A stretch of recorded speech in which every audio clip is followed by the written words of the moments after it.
It's back in session in this unusual period for our nation. It's been more than 5 weeks since this full Senate last convened.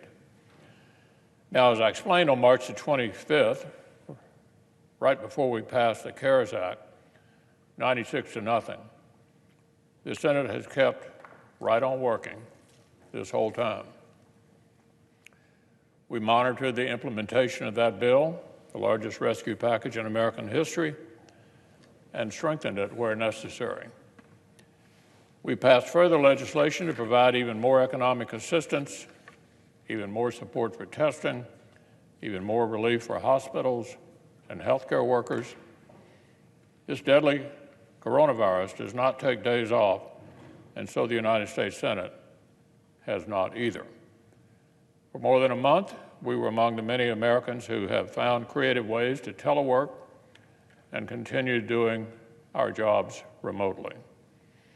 But now the time has come for us to continue conducting our nation's business in ways that are only possible with senators here in the Capitol. And so for this work period, the Senate will shift out of the ranks of those Americans who are working remotely and into the ranks of Americans working in essential sectors who are listening to expert guidance and modifying their routines and ultimately continue to man their posts to keep the country running. If it's essential that brave healthcare workers, grocery store workers, truck drivers, and many other Americans continue to carefully show up for work, then it's essential that their U.S. senators carefully show up ourselves and support them. I want to thank the dedicated men and women who have worked hard to develop solutions so the Senate can take these careful steps back toward in-person operations. Dr. Brian Monahan and the entire office of the attending physician, well done. Everyone in the offices of the Architect of the Capitol, the Sergeant at Arms, the Secretary of the Senate, and our colleagues on the Rules Committee and their staff. Of course, the teams that support our networks and telecommunications were working hard day and night during these weeks of remote work. Even more broadly, Mr. President, I want to recognize and thank all the essential Senate staff who are here with us today in person so the Senate can function.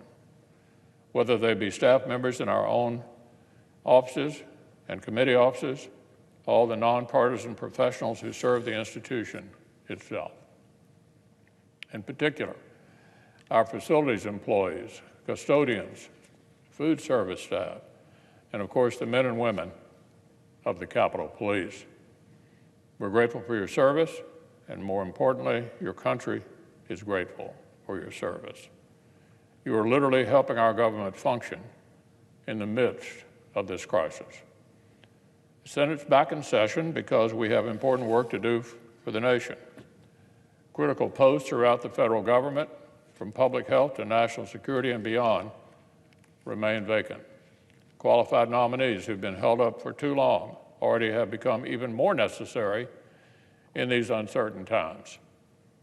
On the floor and in committee, the Senate will be acting on key nominations that relate directly to the safety of the American people, oversight of our coronavirus legislation, and more. We need to continue to maintain and safeguard our domestic nuclear resources. That is our first nominee, Mr. Feitel. We need to keep protecting our nation against foreign intelligence services. That is another nominee we'll be moving soon, Mr. Ivanov. Those around the world who wish harm on Americans are not going to give us a free pass until the pandemic is over.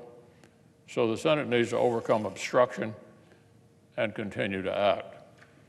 So, Mr. President, I don't think anybody could seriously argue that filling critical national security posts is not essential Senate business. But to any of my colleagues who may wish that we did not have to devote floor time and roll call votes to these kinds of nominations, I'd simply say, I agree with you. I agree with you. Unfortunately, for more than 3 years now, my colleagues in Democratic leadership have used across-the-board obstruction to force floor time and even cloture votes for the kinds of sub-cabinet level nominations that used to travel easily by voice vote. So if any of my colleagues on the other side wish that we could recover the Senate's tradition and spend less floor time on these sorts of nominations, I would invite them to share that view with the distinguished Democratic leadership and invite them to change their tactics. But as long as floor time and roll call votes remain the only way for the Senate to fill important posts, that is what we will do. We cannot let nuclear watchdogs or counterintelligence leaders stay on the sidelines. So, Mr. President, the Senate is going to be as smart and safe as we possibly can, and we are going to show up for work like the essential workers that we are. Our bosses are the American people, and they're counting on us to keep on serving. It's good to see the chair and all of our colleagues again. I'm grateful that all 100 of us have come through the last several weeks safely and in good health. Now let's work together across the aisle and get some more work done for the American people.